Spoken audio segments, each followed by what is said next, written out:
Talking to Brittney from Unleash the Archers. Brittney, thanks for joining me. Thanks for having me. Oh, it's great to have you on. We'll get to your excellent new album in a moment. Let's just take me back here for a little while. When did you start singing, Brittney? Oh, long time ago. Before I really can even remember. I think I was probably like 6 or 7 years old. And then I joined choir and started musical theater lessons, and just kind of, it's always been a part of my life, really, all through my youth and ever since I was little. And music has been a big part of our family since the beginning. So, yeah. Now, when did Unleash the Archers form? Was it you and Scott right from the beginning? Yep. Scott and I are partners, and he was in a band all through university, and I loved going to their shows and hanging out and in that whole metal scene that was going on over there at the time. And so when their band broke up, I basically just said, why don't we start something? So we started Unleash the Archers together and found the rest of the band members in the local scene there in Victoria. And yeah, rest is history. How was the local scene? Did things come pretty easily for Unleash the Archers, or was it a struggle early on? What was the scene like there? Well, it was, quite a while ago, so it was like a great local scene and really strong for shows and that kind of thing. And we were something new and different. Female-fronted power melodic death metal wasn't really a thing, so we kind of had a bit of a buzz, and we had a lot of shows, and we got offered a lot of shows and that kind of thing. But breaking out of that scene was much more difficult. We moved to Vancouver in 2010 and just had to start all over again, basically. And then, doing cross-Canada tours, slowly grew our fan base that way, just hit the road every chance we got. I mean, there was a time there where I think we were touring Canada like twice a year. It was a bit intense. So yeah, we just kept working away at it, and yeah, but it definitely took time. I mean, getting out of Canada took us 6 years because it's difficult. Yeah. Now, I came on board around the Apex album. How did that album go for you? It was great. It was it was really the first time that the four of us, the current lineup, were writing together, just the four of us. Because the other records, had a different principal songwriter on them, and even kind of a combo of principals. And so this was the first time the four of us really sat down and said, okay, let's do this together. And it was a really great experience, and we all know each other so well, and we work really well together. So it was very well received by our fans, and lots of people have discovered us because of that record. So, we're thankful for that. All right, let's get on to the new album. When did we lay the foundations for Abyss? Well, it's a concept record that is a sequel to Apex. So the whole story that underlies everything was written back in 2016. But then we just wrote Apex, and then we came back to Abyss in 2019 and really started writing the music behind everything, just based on the story and how we wanted the listener to feel and all that kind of thing. And we took the first half of 2019 off just so we could separate ourselves completely from what we had done before, because we didn't want to write another Apex. We didn't want to try and write the same record again. We wanted to write something completely new and to experiment with a lot of new sounds and instruments and that kind of thing. And so I think we succeeded at making Abyss sound very much like a different record, but still having sort of the same undertones as Apex, so that you can listen to them in one sitting, being that they are two sides to one story. So, but yeah, no, it was a lot of fun. The album starts off, it caught me by surprise a bit, the way Waking Dream starts off. Tell us about that one. So because it was a sequel to Apex, we wanted people to be able to listen to them back to back if they want. I mean, we're not saying that they have to, but if they decide to do that, we wanted there to be an interlude almost in between the two of them. So Waking Dream is not just an intro track to Abyss, but it's also a way to sort of, I guess, segue from Apex into Abyss without it kind of being a stark contrast right away.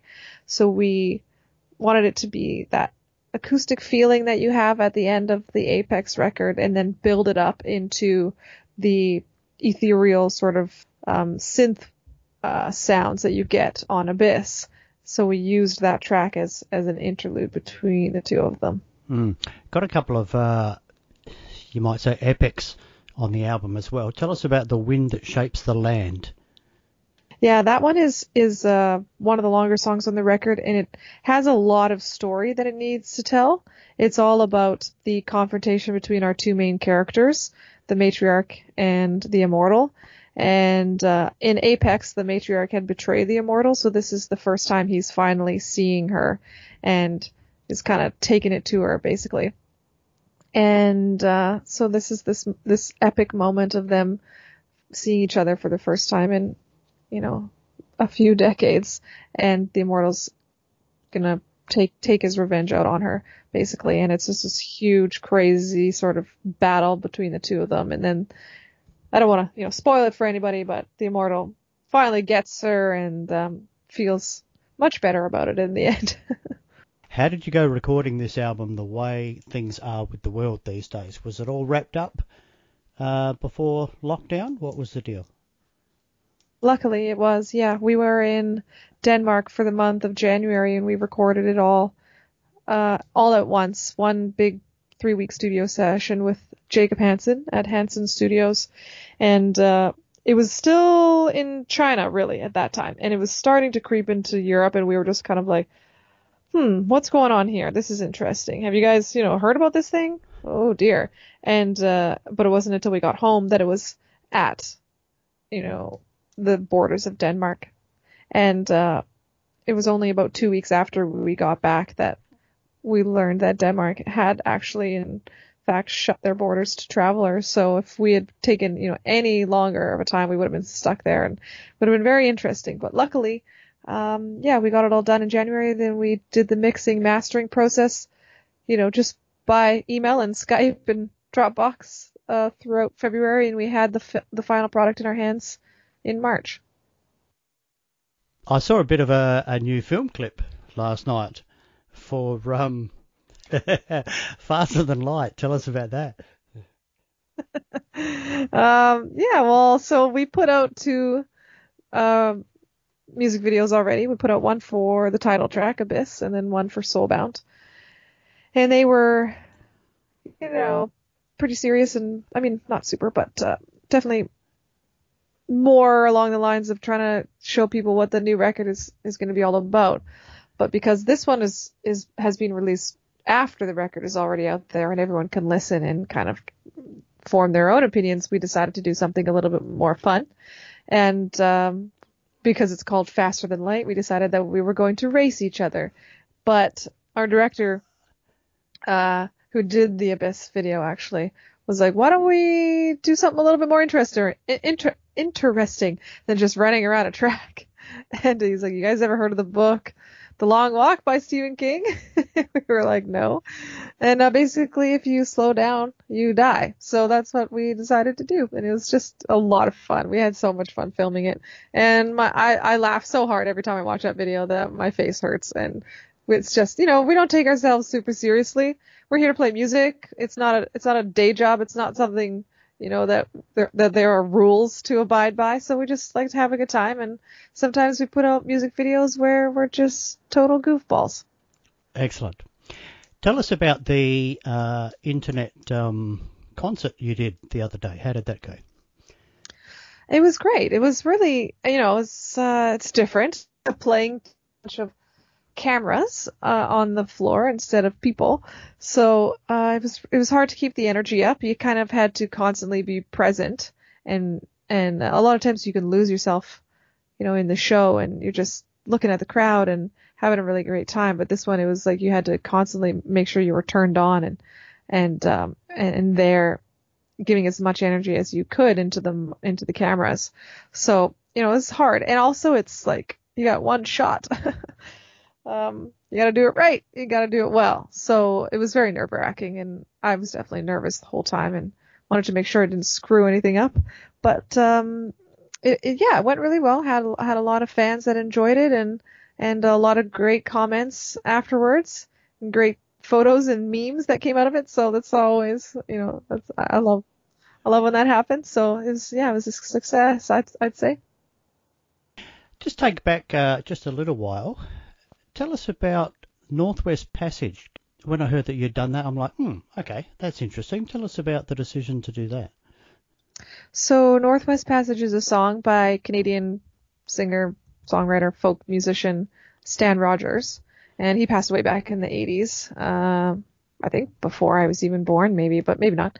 And he's a special guy to all of us up here. He's a national hero, so we all know his music very well, and we listen to his music when we're on the road a lot. Gets put on the bus constantly. Of course, we all like to sing along.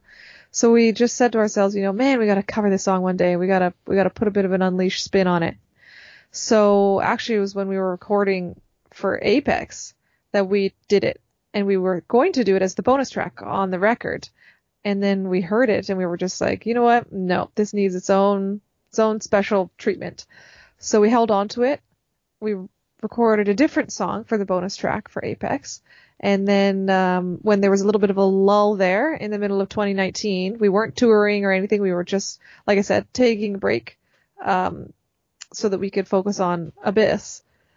And we had recorded another song, Heartless World, which is a Tease cover, also a Canadian band from back in the 70s, and put it out as a little 7-inch EP, and filmed a couple music videos for it, and it was, we had a really good time with those songs, and they're just kind of something that we were hoping would tide the fans over until we were able to start promoting for Abyss and everything, and just keep them, keep us top of mind, and also kind of do as best we could to bring some attention to some Canadian artists that maybe otherwise wouldn't be known around the world. Right, what's the plan from here? You've got the album out now. How's the reaction been to it? The reaction here is very positive. I love it. How's it going elsewhere? I mean, so far so good. We've had quite a few positive reactions. A lot of people seem to be liking it and enjoying it and understanding really what we did, what we were doing, trying to do at least. I mean, there's a few out there that are really big fans of Apex, and it's kind of hard to hear anything but that record, and I get it. I mean, there's a lot of bands where I have, my one favorite album, and they have yet to outdo that album for me personally, but it's all just opinions. So far, I mean, I'd say just the general consensus is that people are liking it. I mean, just gonna kind of sit back for the fall. Not much to do when you can't tour, so probably do a couple more music videos, and then hopefully everything clears up for 2021 and we can actually hit the road and do a real show instead of a live stream in front of cameras. All right, Brittney from Unleash the Archers, thanks so much for talking to us about your new album, Abyss. Best of luck with that, and hope everything all clears up in the world and you can get out on the road and play some real shows soon. Thanks for talking to me. Yeah, thanks so much. Yeah, I hope so too.